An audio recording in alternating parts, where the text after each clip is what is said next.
All right, guys, I'm here with John Meadows. He does my training and diet, and we thought it would be interesting to have him make the next round of adjustments on film so you can kind of see what's going on. The diet basically changed from not completely eating like crap. Probably before this, I let my weight get up close to 270. 5 out of 6 or 7 meals were good. The other ones weren't so good. So we're locking it in to bring my body fat down a little bit. I've been following this plan here for 2-3 weeks. I've gone from 270 at 10.5% body fat using 7-site skin fold to 9.5, weighing 266. So the training's already been changed. That's gone from 5 weight training days per week to 7, so we'll not discuss that. And we'll just go over whatever changes, if any, need to be made with the diet protocol that we have here. So I'll let John kind of go on from here. The first question I have for him would be, since we have 7 weight training days per week, and this diet plan here has 5 days for training days and 2 days for non-training days, what am I going to do with that? Yeah, so the 2 days that we have for non-weight days is out the window. Okay. That doesn't exist anymore. So now our template is only a weight training day because, again, we're hitting 7 days a week. Dave's recovery through his nutrition has gotten better and better and better.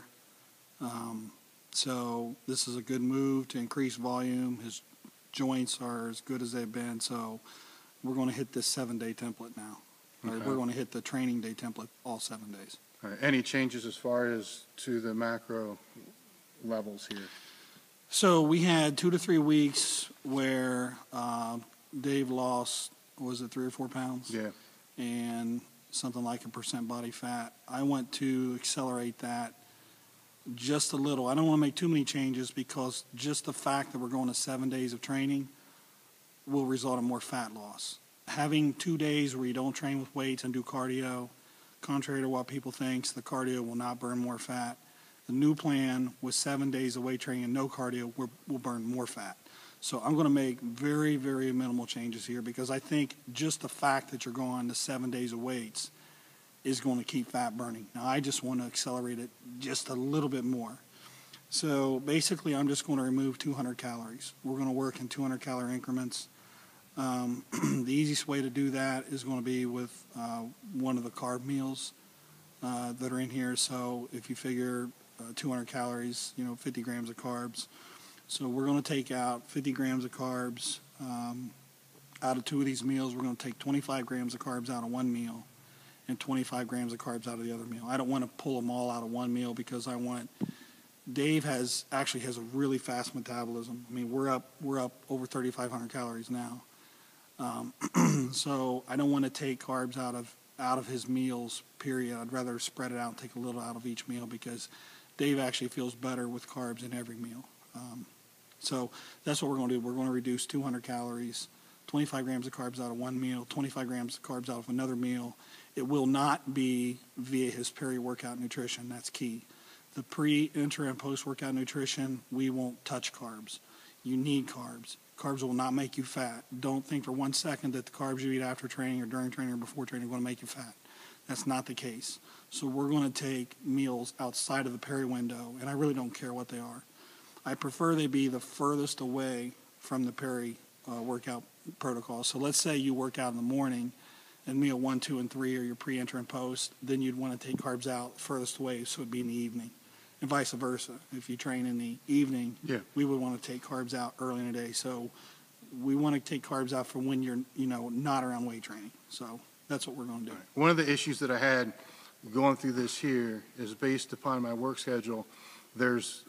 Most of the time I try to make sure I'm training between 1:30 and 2 in the afternoon. But there are the times that I won't be able to get out here until 5:30 or 6. So what I've been doing is just taking basically any of these meals down here and throwing them here. So it's still every 2.5 to 3 hours. Because some of these meals here are lower in carbs. Do I want to have the lower carbs before this? Or what should I put in replace of this? Because there's only one meal? Yeah. before that, how should I move it if my training has to come back? So the way you should look at your meal plan for the day is most of your success is going to be around that peri-workout protocol. So whenever you train, and that includes pre, intra, and post-training. So wherever you put your workout for the day, whether it's first thing in the morning, the middle of the day, the afternoon, you move the peri-workout piece to accommodate your training. So if normally you work out early in the day, and we have it set up here so it's early in the day, if you have to work out later in the day, it's like an Excel spreadsheet. You know, when you do a cut, you just cut it and then you insert it down to where you would train, and then let all the other meals just fall into place. Yeah, but you put this one here for a reason too. You see what I'm saying? Which one? This first meal here, you kept down. Yeah, the first meal, Dave's first meal, I do have is no carbs. This is not part of the peri-workout protocol, by the way. Yeah. I vary on what I do with people, and this meal varies. You know, a lot of people think that you wake up first thing in the morning, you're real insulin sensitive, so you want to shove some carbs in you because your muscle cells are ready to accept glucose. The problem is that's also true for your fat cells. The way that you have kind of preferential insulin sensitivity in muscle cells is through training. So a lot of times what I'll do with people is I'll pull carbs out of their first meal just because your fat cells, again, are also sensitive. Now, some people have great metabolisms, and I don't need to do that. So, but I think Dave likes to eat a little bit more in the evenings. Most people do. I would rather take carbs. I guess this is a secondary reason. I would rather take carbs out of somebody's first meal. And people typically do really well with fats early in the day. Where people struggle in the evenings is with lower carbs. You know, they feel like a truck in them. I feel like I recover and sleep better having a little bit of carbs before I go to bed. Absolutely. You know, carbs will help with serotonin release, will help you sleep. There's nothing worse than laying in bed, staring at the ceiling, starving for carbs, and you don't need to do that. It's completely unnecessary. You can take carbs out of your first meal and when you feel good and put them in your last meal. It's a complete myth that you should cut all your carbs out in the evening. And, you know, that's just, it's one of the things over the years. I used to think that, but just through the years, you know, you just kind of see things over and over in patterns and you realize, maybe that wasn't true. No, the only day that I do feel like I need to change this is today, which is leg day, where I do stick in 50 grams of carbs because there is, any other day I will have 2 meals before I actually come into the training. On this day, I don't. Yeah. You know, there's just that one, and I don't want to get up any earlier to get another one in there. So that's a secondary thing. So that answers that. The other question I have is, there's no mystery to you or anybody else that I've been training for a very, very long time.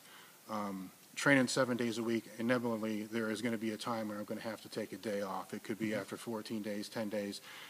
That day will be when I feel that I need it. I can't really define to the listeners or even to John. He already knows what I'm talking about.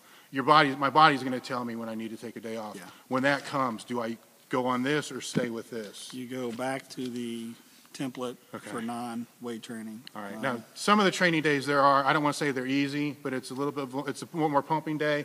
So in essence, I really shouldn't need to have to take a day off because those are going to serve more as recovery or feeder workouts than anything else. One difference that I've done this time around compared to all the other diets that I've been on and people that I've worked with is I've stuck exactly to what's here. You know, I haven't replaced it with the Subway chicken breast flatbread or any of that other kind of stuff. And I'm not going to lie, it was a little harder getting used to it the first couple weeks because then you get used to the foods and it's fine. So, you know, beef and rice and that kind of crap. And it's not what I want to say. It's not very hard. You know, John understands I'm not training for a show or any of that kind of stuff. So there is some things in here. Actually, there's going to be one thing in here we're going to have to know it's on this day, so it doesn't matter. There were some waffles and shit in here that were nice to have. But, you know, there's some things in there to kind of keep some sanity, you know, as well. So there's nothing in here that's really all that hard to do.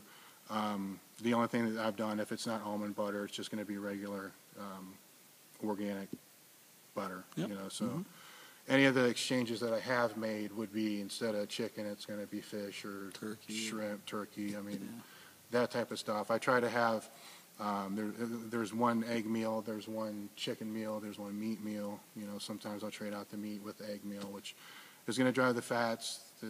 Actually, not. It's not gonna, the only time it's going to drive the fats is if it's replacing it with a chicken meal. But I'm not too concerned about that. It's the protein's the protein, I assume. Yeah, I mean, variety is a good thing. So what we do is, like, if we say 8 ounces of cooked lean meat, so that can be chicken, that can be turkey, that can be fish, and, you know, we'll let Dave pick out what he wants to eat. It doesn't matter if you eat chicken or turkey. We want variety. If we have oats, but Dave feels like a sweet potato that day, as long as the calories are in the same ballpark, it doesn't matter. A good clean carb source, a good clean protein source, I mean, that's the key.